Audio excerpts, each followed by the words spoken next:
Welcome. My name is Maureen Smith. I'm the Director of Family Services in the Adult Outpatient Personality Disorder Clinic and the Borderline Center. And we welcome you all. This is our monthly Thursday family workshop. And what I wanted to start off saying is giving a little bit of history, because we're going to do something different tonight. About 20 years ago, John Gunderson and Cynthia Berkowitz started doing a multiple family group.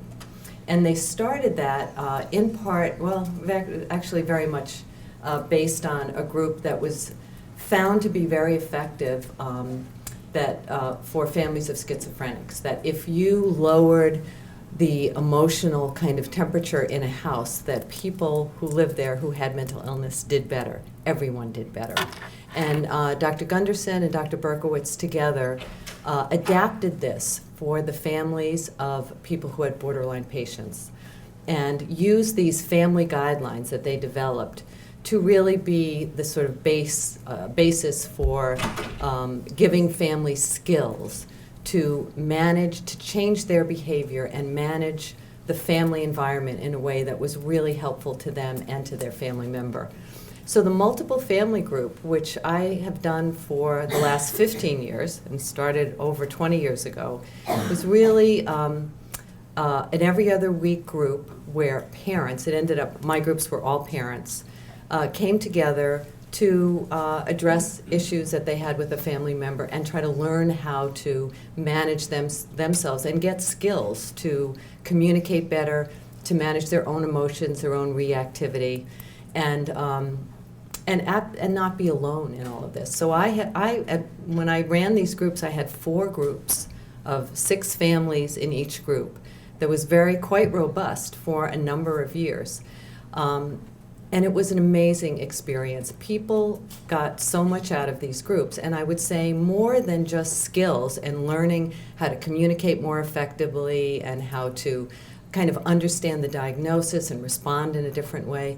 They also got this sense of not being alone, support from other parents, being able as a parent to give advice to another parent and feel capable when you didn't feel very capable with your own family member. But the bonds that were formed in the group were really powerful, and it had very little to do with the skills. It was about not being alone and learning together and supporting each other. And it's in the spirit of that we're coming together today to kind of use this sense of how we can help each other and not be alone in this. Coincidentally, my family groups have kind of diminished over the last 5 years, and I don't really have an analysis for that other than we have a rise in support from the National Education Alliance for BPD that does connections program, teleconnections. There's more stuff online, and it is very hard for people to get to meetings every other week because of everyone's schedule.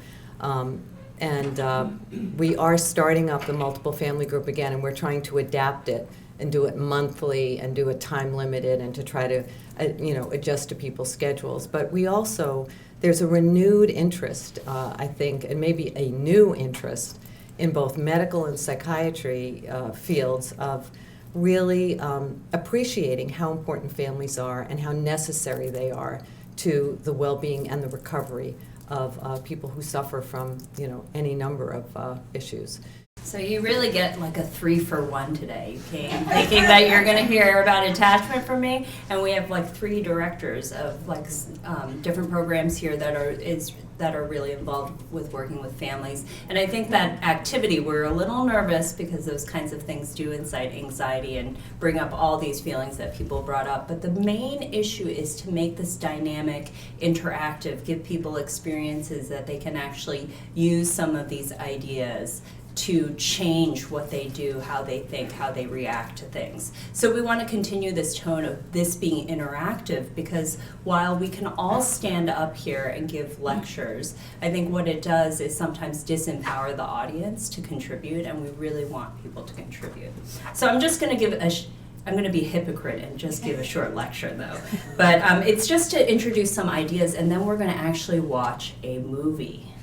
that stars Maureen Smith and her partner in crime, George Smith, playing a family interaction with a child who has BPD, and we're all going to think together about what is going on in the family. So I'm just going to talk about basic attachment theory. One of the ways in which borderline personality disorder has been talked about is that it's a disorder of attachment. And basically, when attachment goes well, what happens is a child learns a set of behaviors that get caregivers to pay attention to them and take care of them. So a lot of parents will say, "Thank God my child is so adorable," because taking care of them is really hard work. So these kinds of behaviors that we all learn when we're vulnerable to express ourselves and get the attention of people who might support us are very important to our emotional survival. And when we learn those behavioral repertoires well, we can actually activate attachments when we're vulnerable. And then the attachment itself helps us manage in the face of stress. That's why we're really trying to bring people together in a community, to create a community where there's support to manage the distressing situation of having an illness or having a family member who has an illness. Now, if there's an early disturbance in attachment, it actually has a wide-ranging effect. And that's why people with BPD have a number of problems. It's rare that people just have BPD. They'll usually have a number of comorbidities, including ADHD, substance use disorders, impulse control disorders, mood disorders, and anxiety disorders.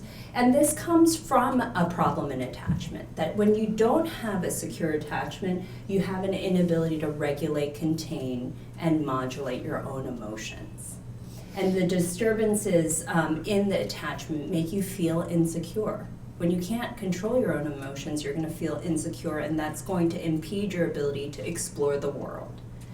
And then that also leads to problems with managing relationships, that when you have had insecurity in your life, in terms of your early caregiving relationships, it translates into mistrust about whether you're worthy of having someone support you when you're in need, or whether or not other people are the kind of people that will take care of you when you're vulnerable.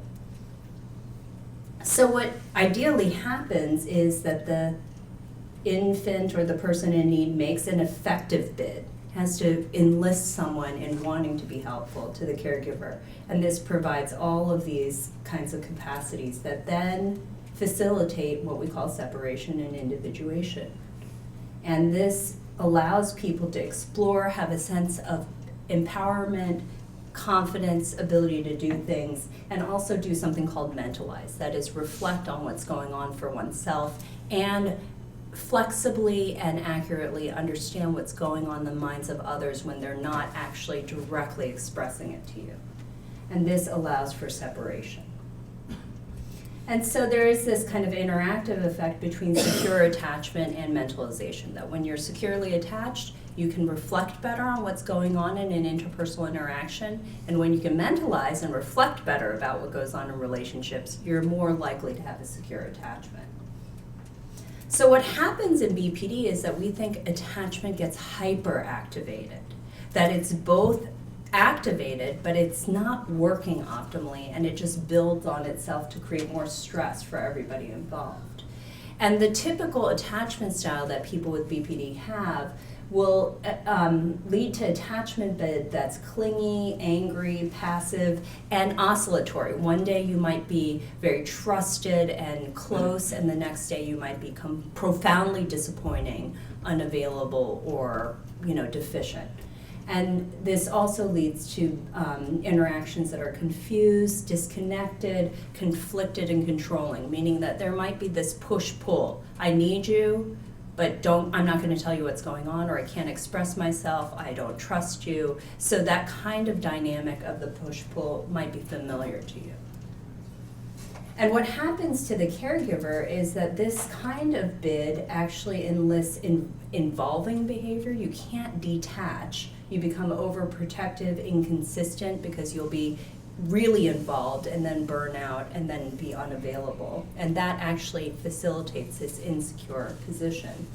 And oftentimes when the person that's vulnerable, like the child or a person with BPD, is really being confusing and conflicted and oscillatory, it leads caregivers to be in stances that are sometimes hostile, sometimes helpless, fearful, or frightening. So for example, when your loved one tries to hurt themselves in some serious way, that actually naturally will lead caregivers to feel frightened or be frightening because they're trying to control the situation.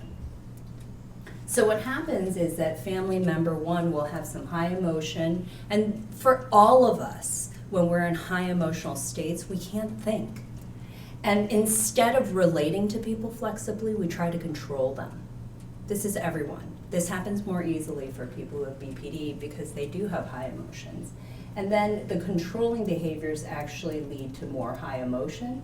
And what happens in family member two, who feels really controlled and confused, is high emotion. That impairs their ability to mentalize. That leads to their efforts to control their loved one. And then that actually feeds into this process of engaging more high emotion. So that people get together in the attachment and it becomes hyperactivated. This incidentally happens with treaters too, where there's an emotionally challenging situation for the patient. They then actually express mild distress and anxiety, and then there's an activation of attachment that actually causes the patient to interact with their therapist in a way that actually is emotionally challenging for both of them. Okay, so this happens between children who have emotional sensitivities and their caregivers, and patients who have BPD and their clinicians oftentimes.